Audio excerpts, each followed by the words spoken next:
Olá, sou a Laura Rachid, jornalista e editora na revista Educação.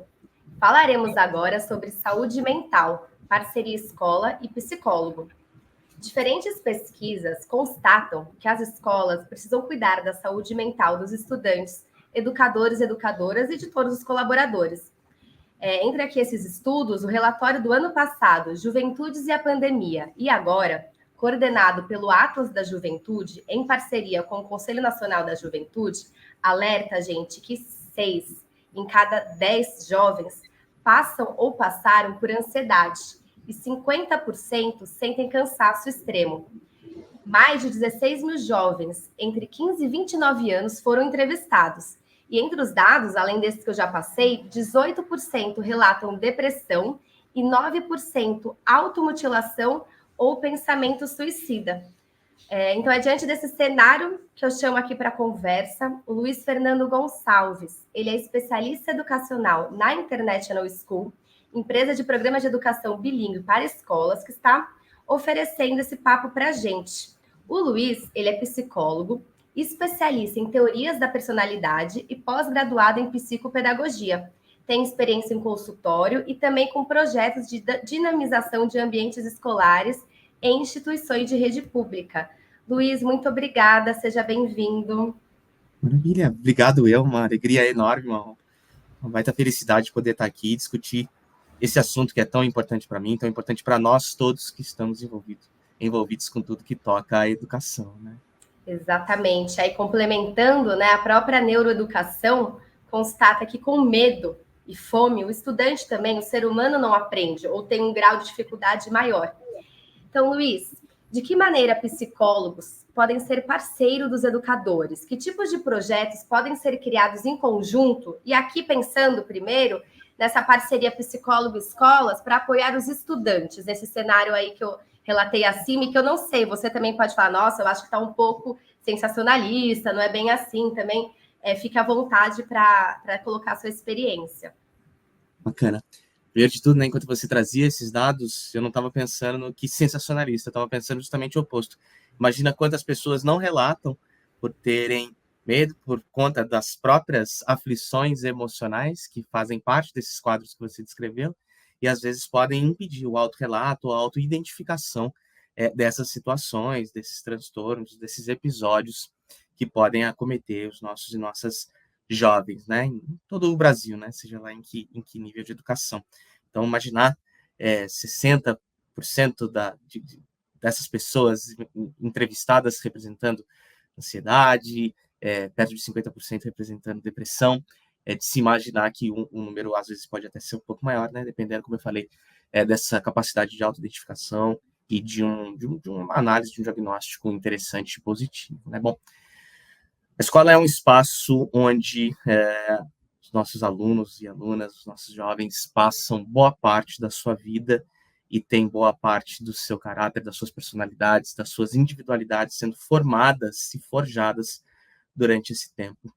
Entender que a escola também pode ser um ambiente de promoção desse encontro, né, com o ser, desse encontro com o viver, é vital no mundo de hoje, ainda mais como você trouxe, né, um mundo pós-pandemia, em que existe cada vez mais um olhar mais atento para as nossas aflições emocionais. Imaginar, então, que mesmo quando não é possível ter a presença de um psicólogo, de um profissional da área da saúde mental, a escola também pode desempenhar esse papel de promoção. Como, né? Havendo ou não um psicólogo, de preferência com o psicólogo presente, claro, para que exista uma mediação interessante, apoiada na teoria, a criação desses espaços significativos de troca, sejam eles em quais esferas forem possíveis, né? Então, pode haver a instituição, seja lá qual for a idade dos alunos, né? Acho que desde que a gente passa a poder desempenhar a fala e se comunicar de uma maneira efetiva, a gente já pode começar a olhar para os nossos sentimentos, para as nossas emoções. Então, instituir espaços de troca entre os alunos, em que certas pautas serão discutidas e serão mediadas, seja por um professor, ou seja por um profissional da saúde mental ou alguém da gestão da escola, onde exista essa discussão, esse espaço livre, esse espaço de apoio, esse espaço de escuta ativa. Isso é extremamente importante. Também é importante que isso exista entre os próprios profissionais da escola, né? A gente não pode imaginar que isso tem que ficar só relegado aos alunos e alunas. Então, eu sou um grande apoiador dessa causa, que para mim me parece ser fácil de atingir, ao passo que é próximo de implementar, né? Como é que a gente vê esses momentos, como é que a gente institui esses espaços seguros para que todos saibam que existe a possibilidade de troca, a possibilidade de escuta, a possibilidade de discussão de eventos coletivos, sociais, individuais, subjetivos, não necessariamente para haver um respaldo, mas para que exista, novamente, né, esse espaço de alteridade e de empatia. Essa, para mim, é uma das principais práticas que a gente pode instituir. Lógico que, novamente, né, havendo a possibilidade de ter um psicólogo dentro da escola, a instituição de um papel proativo por parte desses profissionais e não um papel, muitas vezes, reativo ou remediativo, como a gente acaba vendo em muitas situações, é ideal. Então, que tipos de atitudes, né, a gente pode esperar de um profissional como esse? Então, um contato constante com esses alunos, a criação de um programa de escuta, de novo, coletivo ou individual, um espaço também de escuta para os profissionais, para que cada vez mais esses ambientes sejam dinâmicos, harmoniosos, fluidos e orgânicos. Então, para manter concisa a resposta, né, eu acredito que essa comunicação institucional e também entre o corpo discente é vital para a manutenção, em primeira instância, né, desse bom espaço da saúde mental e emocional. Ótimo. E ao mesmo tempo que delicado, né? Você colocando que os dados já chocam e podem ser maiores, né? Porque é isso, tem que escutar ainda mais as pessoas. Pensando aqui na experiência da International School, e o que vocês oferecem aí para as escolas, de que forma as habilidades socioemocionais, né, podem ser, às vezes, algum respiro, algum apoio nesse período intenso que ele já existia, claro, esse problema de saúde mental não surgiu com a pandemia, mas se intensificou. Então, como que você enxerga aí o papel das habilidades socioemocionais para dentro do currículo e, de acordo com o que a International School vem apoiando, principalmente os educadores, até chegar nos alunos, o que você pode compartilhar para auxiliar? Legal, bem bacana. Primeiro de tudo, né, acho que a gente entender que a BNCC já se apoia bastante nessa direção, já traz essa preocupação, esse olhar, e nós, enquanto parceiros de escolas, temos que estar atentos a isso, né? Então, trazer para essa formação dos nossos alunos e alunas aspectos que vão muito além dessa vida imediata que a gente vive enquanto vida acadêmica dentro da escola, né?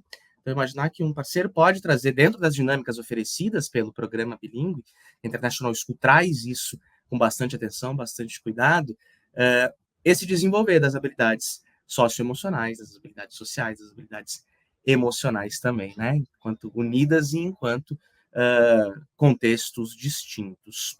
Ou seja, no aprendizado de como é cuidar do próprio corpo, e ao passo que a gente estende esse cuidado para dentro, a gente estende também para fora, como é que a gente pode olhar e reconhecer que existem outros corpos, outras pessoas, e como é que esse trabalho conjunto e também individual pode existir, como é que a gente pode se preocupar com as tolerâncias culturais, as tolerâncias à diversidade e a instituição desse olhar sempre cada vez mais cuidadoso e mais acolhedor, para que os nossos alunos entendam, né? Lógico, que tanto a sua própria individualidade quanto as individualidades outras fazem parte de um mesmo mundo e devem ser acolhidas, como a gente pode olhar para bons hábitos de saúde, de alimentação, de práticas esportivas.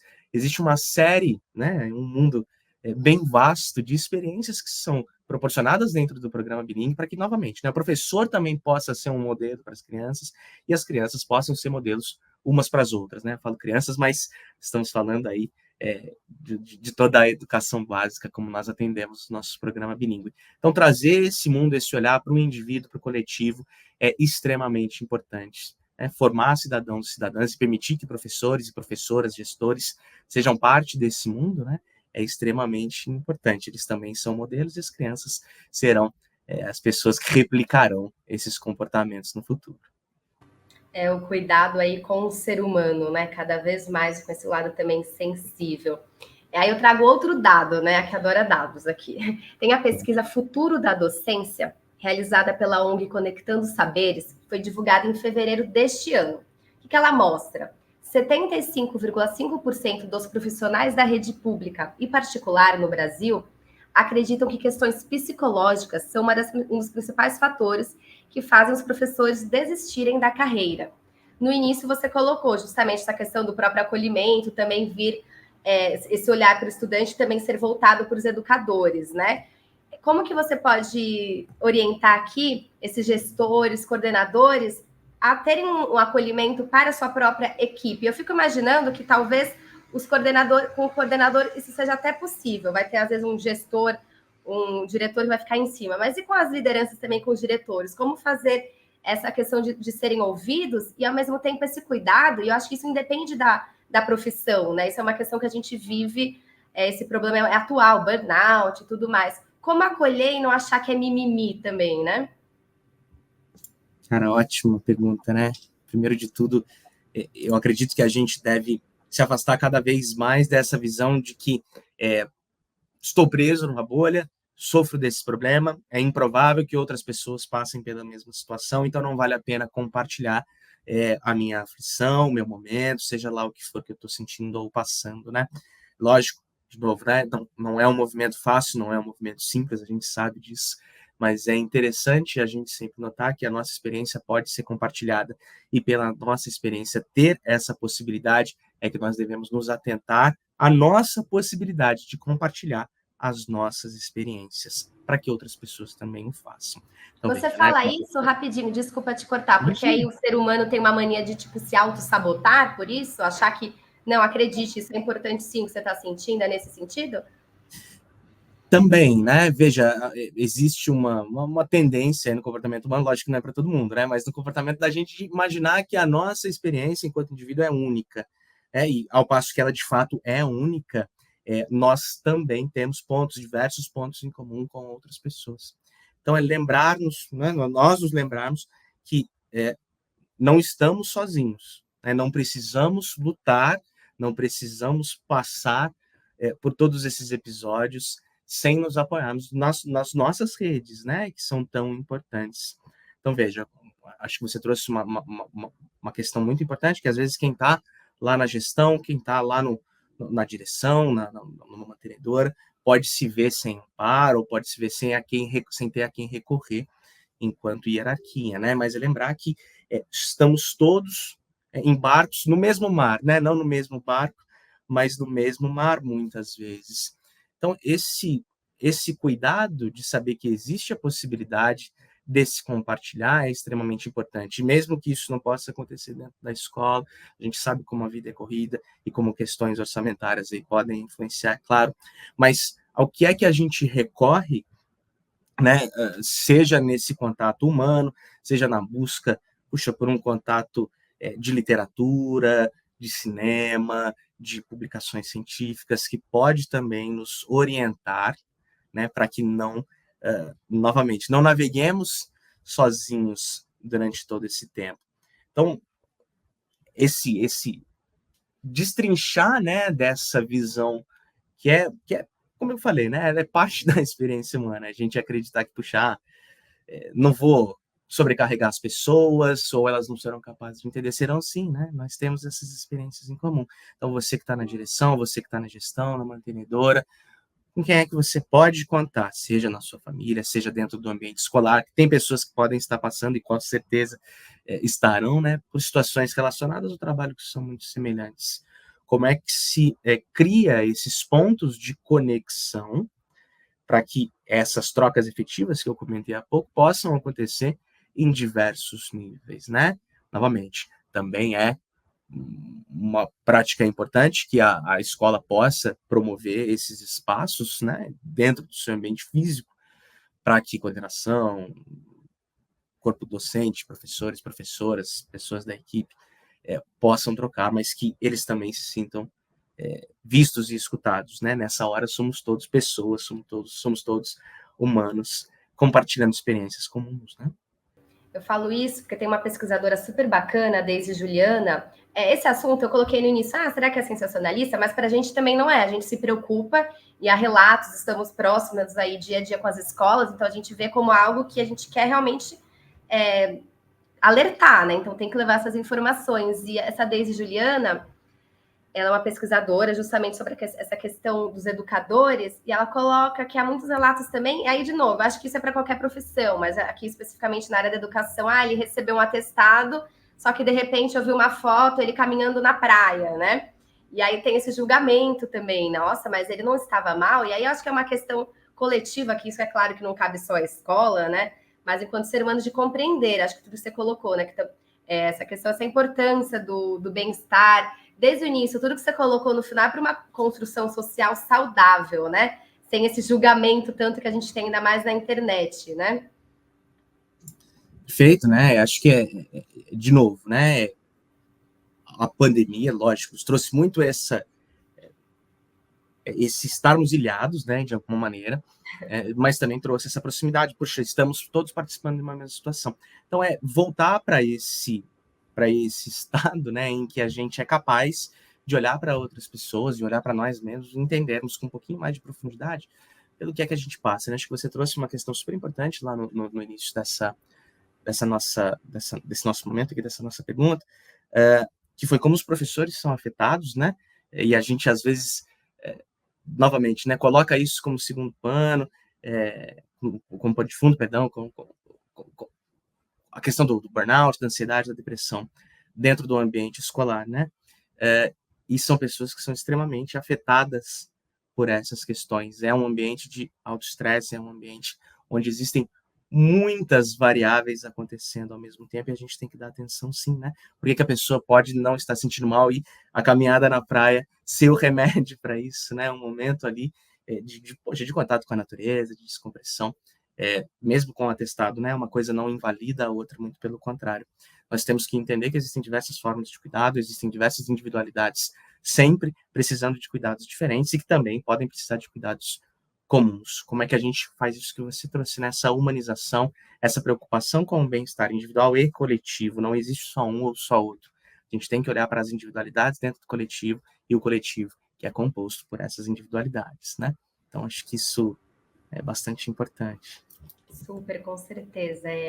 Sobre o aumento de ataques nas escolas, e aí com esse seu olhar de psicólogo, né? Que cuidado os educadores devem tomar para não gerar um certo preconceito com o estudante? Então, por exemplo, nossa, na minha escola, no 5º ano, tem um estudante que ele é quieto, ele só fica de gorro, ele sofre bullying, eu tô com medo. Eu fico imaginando, já escutei alguns relatos de educadores justamente querendo analisar, tomando sustos. Que orientação você pode dar nesse sentido? Acho que, olha que coisa interessante, né? Você mesmo trouxe na sua fala, né? A própria preconcepção, preconceito do que pode ser ou deixar de ser já causa esse afastamento, e aí uma situação que poderia não ter nenhuma relevância nesse sentido pode ser agravada para outras questões, né? Uma pessoa que se sente já afastada por escolha ou não, pode se ver tendo esse antagonismo até do professor, né? O modelo em quem ela pode se apoiar. Então, primeiro de tudo, acho que a gente tem que ter uma orientação feita por profissionais dentro das escolas do que são certos transtornos emocionais, do que a gente pode entender como comportamentos que são neurotípicos ou não, como é que a gente pode olhar para essas pessoas, lógico, não com um olhar profissional, porque né, não são pessoas que são necessariamente formadas nessa direção, mas com um olhar compreensivo, um olhar que pode ser acolhedor. E se afastar desse olhar que consome muitas vezes informações que não são precisas, que são, usando uma forma de dizer aqui, sensacionalistas, né? Justamente para aumentar essa polarização, gerar um impacto que não é um impacto interessante e traz desinformação, né? A gente sabe que hoje, infelizmente, existem milhões aí de meios de comunicação que trazem informações que não são precisas. Então, como é que a gente traz esse nível de informação para as nossas escolas? De novo, não temos uma pessoa de saúde mental disponível, não temos um orçamento que permite que isso aconteça, que é uma pessoa dentro da escola que pode ficar responsável pela curadoria de materiais científicos para uma discussão dentro da escola, né? De novo, a gente tem N fontes de materiais produzidos e disponibilizados gratuitamente na internet, que podem trazer mais informações para iluminar esses nossos pontos de vista.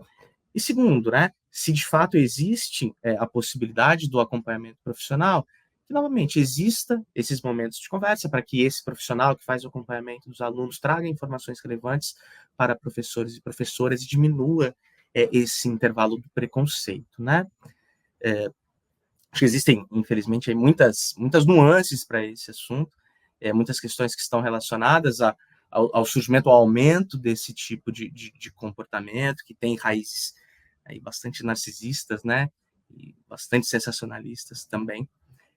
Mas eu acho que, primeiro de tudo, né, a informação precisa é o que sempre vai garantir um bom entendimento, né? E uma formação para esses profissionais, para que trabalham dentro de escola, né? Para que eles possam agir não baseados no preconceito, mas nos conceitos que podem ser impartidos ali dentro daquele ambiente escolar. Não sei se essa pergunta é fácil aqui, né? Como que você analisa a saúde mental da população do século XXI? Que a gente ouve muito, a doença do século, a depressão, a ansiedade. Como que você analisa, aí não falando de escola, mas enquanto sociedade, né? Esse momento e o aumento do sentimento de solidão. Porque aqui você falou muito da questão do coletivo. Só que o que as pessoas, a princípio, parece que relatam é um aumento na sensação de sentimento de solidão, que deve gerar medo. Aí eu acho que você pode falar melhor que eu. Então, como que você analisa essa sociedade que a gente vive e que a gente sabe que tem muita relação, é claro, com o trabalho, com cobrança e tudo mais? Interessante. Acho interessante a gente pensar, e eu penso muito nisso, lógico, não só eu, né? As pesquisas que eu leio também, que relacionam a nossa relação com a tecnologia e esse perceber ou esse aumento, né, desses sentimentos de ansiedade, depressão, solidão e afastamento. Ao passo que nós temos ferramentas que permitem que a gente se conecte com o mundo inteiro, de mil jeitos. A gente também tem uma impessoalidade maior, uma polarização maior, a criação dessas caixinhas de eco, né, que são os echo chambers, né, como já foi descrito já por filósofos há muito tempo, onde o contato ele pode ser mais frequente, mas ele não necessariamente é mais abrangente, não necessariamente ele é mais horizontal nesse sentido, né? Então, nós vivemos nesse mundo, né, onde o imediatismo tem sido cada vez mais valorizado, a maneira através da qual as pessoas consomem informação, então vídeos curtos, né, sempre ali no que a gente vê muitas vezes hoje chamado de doom scrolling, né, que é uma telinha que rola cada vez mais. A necessidade da validação online, seja lá de que maneira for, seja através da expressão e do eco, do reverberar de opiniões, seja da maneira através da qual a gente se relaciona com os conteúdos que a gente consome ou produz. Então, quando a gente fala disso, né, quando a gente fala dessa questão da depressão, da ansiedade, do isolamento serem um mal do século XXI, eu penso muito em como a gente se relaciona novamente com os aspectos tecnológicos e como a gente pode entender que eles fazem parte da nossa vida, claro, mas eles têm que fazer parte da nossa vida de uma maneira que faça sentido, uma maneira que seja benéfica, interessante, positiva e saudável. Como é que a gente procura usar essas tecnologias, ou como é que a gente valoriza o contato cara a cara, face a face, né, ao vivo, tete a tete, que a gente tem hoje em dia, né? Bastante complexo e complicado, né? Mas eu olho muito para esse assunto dessa maneira. Como é que a gente pode, novamente, fazer um bom uso dessas ferramentas para que a gente reduza esse senso de afastamento, para que a gente expanda os nossos horizontes, de novo, né, de uma maneira que possa ser até esférica, né, não só vertical, não só horizontal, para que a gente volte a ter acesso a diversos pontos de vista e saiba lidar com eles e saiamos um pouco dessas nossas caixinhas de eco. Então, essa é uma grande preocupação, e, novamente, né, não ensinar os pequenos e pequenas que vêm por aí, né, construindo, fazendo parte desse mundo, que já são os nativos digitais, que, novamente, essas ferramentas são a alternativa agradável nesse sentido imediatista para o mundo real, né, o mundo externo, não vamos chamar de mundo real, porque tudo faz parte do mundo real. Como é que a gente pode trazer eles para essa discussão e ter, novamente, né, a tecnologia como aliado para que não cresçam, né, não se desenvolvam novamente dentro desse mundo que é infinito, mas que muitas vezes pode ser bastante limitante.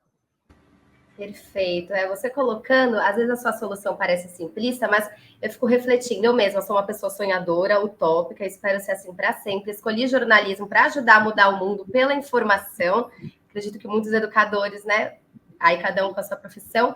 E aí o que eu vejo, conforme eu vou pesquisando, né? Não é nenhuma coisa da óbvio que eu vou colocar, mas os principais problemas, né, do mundo, as soluções são simples, né? Basta ter tudo que você colocou, esse acolhimento, esse cuidado, né? É um querer, é ter, é claro, é muito fácil exigir. A gente sabe que a questão do educador, da educadora, tem muito trabalho, muita demanda, não é só fácil, a gente super entende, né? Aí tem uma questão enquanto política pública, ou no caso de escola particular, de entender como prioridade e ir ajustando, né? Luiz, estamos chegando ao final, assim que é bom quando o papo flui de uma forma leve e gostosa, por mais que o assunto aí seja bem sério. Que mensagem final você deixa para os nossos educadores e educadoras? Vou me apoiar um pouquinho no que você acabou de dizer, então, Laura. Parecem coisas, no papel, simples, né? As pequenas atitudes que a gente pode tomar para que a diferença, né? Para que nós sejamos parte da construção, da reconstrução e da ressignificação daquilo que a gente espera encontrar. As soluções, como eu falei, não são fáceis de serem implementadas, elas podem e devem acontecer através do tempo, mas elas dependem de nós, né? Não todas, né? Obviamente, como você falou, existem outras instâncias e outras esferas em atuação, em ação, mas aquilo que depende da gente, aquilo que está dentro do nosso raio de ação pode e deve ser implementado, mesmo parecendo simples e sendo bastante difícil. Então, a mensagem que eu deixo é: vamos lá, sigamos em frente, né? Estamos juntos todos nessa construção, nessa reconstrução, nessa ressignificação, e a jornada deve sempre continuar em frente. Então, apoiemos uns nos outros e sigamos em frente.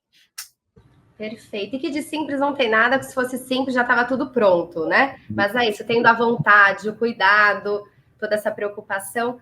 Obrigada, Luiz. Parabéns aí por toda a sua visão. Agradecemos também a Internet No School por oferecer essa conversa que a gente espera aí que chegue a todos esses educadores e educadoras, tomadores de decisões, que pelo que a gente está olhando e pelos dados, né, o que os dados mostram é que precisa de atenção, sim. Então, obrigada. Continue nos acompanhando por aqui, pelo site, redes sociais e por diferentes meios. O site www.revistaeducacão.com.br. Obrigada e até mais.